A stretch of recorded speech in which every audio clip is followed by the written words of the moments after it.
I have no intention of editing anything in an unfair manner. What I'm saying. Yes, sir. And I don't intend to edit anything in an unfair manner, and I don't act that way professionally. Good. At the same time, I don't hesitate to ask some tough questions, which I have a professional responsibility to ask you. I wanted to see what it was called, deferred entry of judgment. That's what it was called, the judge gave me. And he was honored by the bar, and they were so angry at him when they gave me that, because I was up for conspiracy to possess. I was in Los Angeles.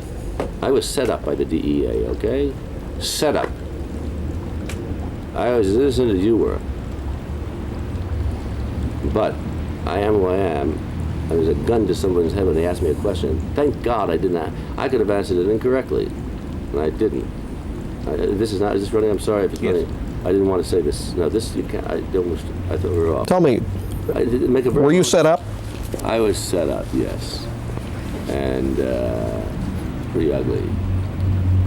Our government can get ugly. I think the thing that I did Moses is ugly. What's happening now?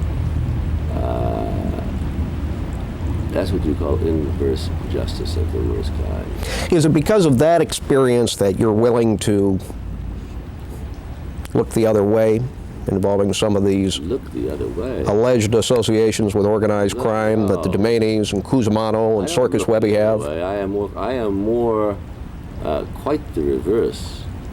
I am more focused in on how careful I have to be because of the high profile that I have. And quite the reverse. I judge someone by how they are, not what rumors said about them. Because if not, I'd be the biggest hypocrite in the world. Because I have heard things about me since this alleged case came out in 1980 that are so ludicrous, that are so unfair, that are so judgmental, that if I allowed myself to think that way, I know better than people who are saying the things about me. And do you use cocaine? No, I do not. Have you ever? I have. I've tried it. Were you in a drugged and incoherent state in New York during the filming of Cotton Club? Drugged in an incoherent state as President Reagan is today. Is President Reagan a drugged and incoherent state? I don't think so. Not our president. According to this affidavit of Doumani's, he found you secluded in your bedroom in New York. By the way, that was not. It is also in the affidavit, if you will read it carefully, a sworn statement by him that he could not afford to let me go for one day because I was working 7 days a week. It's in the very group, so don't tell a half a story there, Mr. Clausen. In September, I was asked to appear in front of her deposition, and the Doumani's wrote a letter saying that they couldn't afford to let me go because of my contributions to the picture were that important that they couldn't afford to let me go for one single day. And it's in there. If you'll do your homework, we'll see it. I'm aware of that, and I've seen that. Well, then why not say that? I mean, why not speak a positive rather than a negative? They too are looking. By the way, what you have read is incorrect too, because they took it back and did not say that in Los Angeles. That was given to by some shyster lawyer in New York who put that in, and the Doumani's are furious that they allowed him to do it, and they would not use that in Los Angeles. Nevertheless, the affidavit is, sir, on file here in Los Angeles in connection with the litigation. Sir, whether it's part of the particular case or not, it's on file here. It's included in the case file here. We're quarreling over semantics here, essentially. We're quarreling over a man's reputation. I disagree with that, and I resent it. I could go in front of it. I could put in an affidavit on you, go to court and file it, that you're a child molester and a homosexual. And I could file that, and that would be in court record. Is that fair for someone to go on the air and say that about someone just because it's filed by some nut? And I can do that about you. I can say you're a child molester and a homosexual, and you burn little girls' panties. And I could put that in and file it in court. And someone like yourself can go to court and bring that out and say, this was filed in court, an affidavit. Now, is that fair to use, for you to use on the air with me? I don't think that's very fair at all. Anybody can say anything about anyone, and if you're a public figure, which I am, anybody can say anything, and I can't. It's hard to get liable. Did Mr. Doumani lie when he made these statements? Mr. Doumani did not make those statements. They're in a sworn affidavit that he signed, sir. Mr. Clausen, this is a sworn notarized affidavit that states that he flew to New York and found you secluded in your bedroom in an incoherent and drugged state. Did he lie? Are these statements incorrect? Did you read everything there, Mr. Clausen, or are you telling half a truth? No, sir. I've read everything You're here. telling half a truth, Mr. Clausen. Take a look at the affidavit Now, yourself. You can read forward and you'll see that that affidavit was canceled. The affidavit was not one that was put into the Los Angeles case where it took place. This was something that they went out of and did not stay with. So you're saying something the man said, and Did he lie when he presented this affidavit to the court in New York or Los Angeles? He lied. I'll never say that Ed DeMitti lied. Did this happen? No, it did not happen. This is a false statement in the affidavit, I then? will not say that because I don't think the statement is real. Just because you present it to me doesn't mean that it is real. I mean, you could be giving me something that's incorrect. But you're saying that this did not happen? That he did not find you secluded in your bedroom in New York in an incoherent and drugged state? Unequivocally not, and I resent even having to answer the question. I resent having you ask me this question in the air. It was not in the spirit of what you said the interview was going to be, and I really resent it. You know Roy Radin?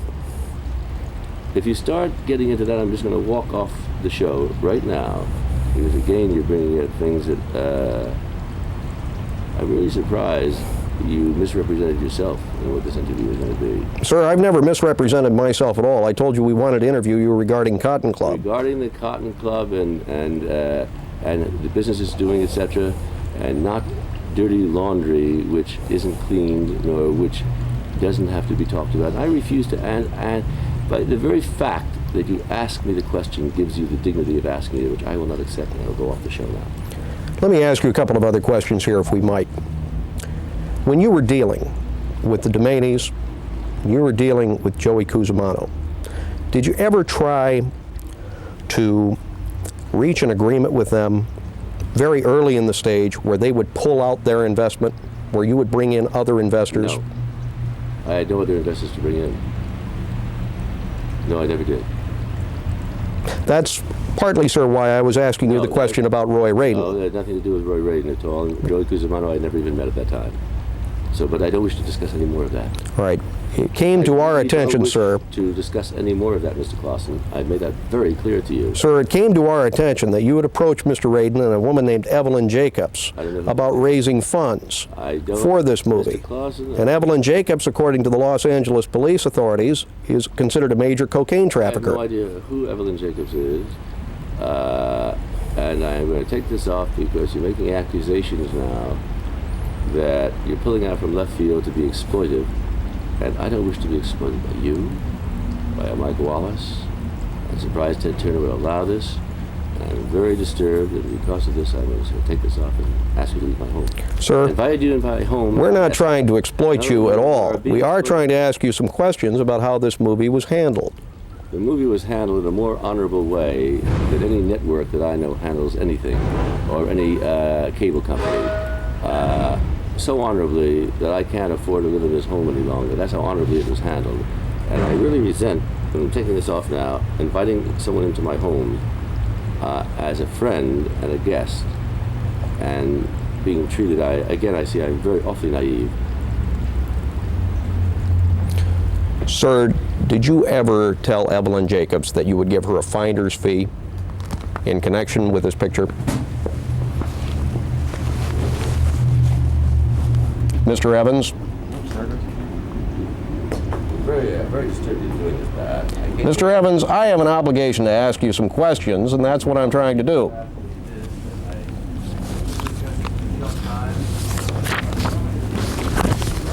Go on, battery.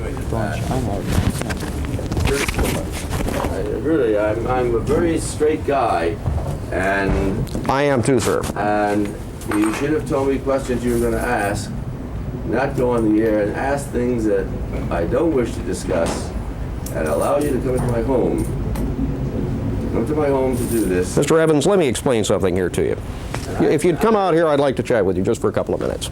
Let me explain something to you. I have an obligation to ask you certain questions, sir, involving this movie. You have no obligation to ask me anything. Because we're preparing a story about that. What's that? We're preparing a story about the Cotton Club. You may be preparing and about some of the controversy, and I have an obligation to ask you some questions. And I ask you these questions in all decency because I'd like to hear your side of the story, sir. You didn't ask me in all decency. You made allegations that were not in decency. No, sir. They were not in decency. I have made no allegations. I simply would like to know your side of the story. I have no side of the story to tell. And you came in here, you did not tell me you were doing an exploitive story. You told me you're doing a story. I have told you, and I asked you to come into my home, because Which we appreciate. Well, you don't appreciate it, because if you appreciated, you would have acted differently. And I really feel that way. Mr. Evans, did you talk at all to Evelyn Jacobs about putting drug money into this picture? How dare you ask me that question here?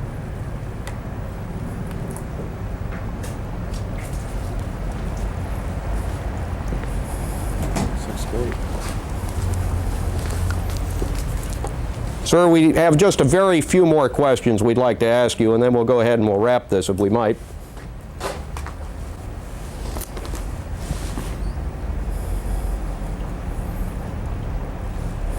Mr. Evans? Mr. Evans, we'd like to ask you just a very few more questions if we might.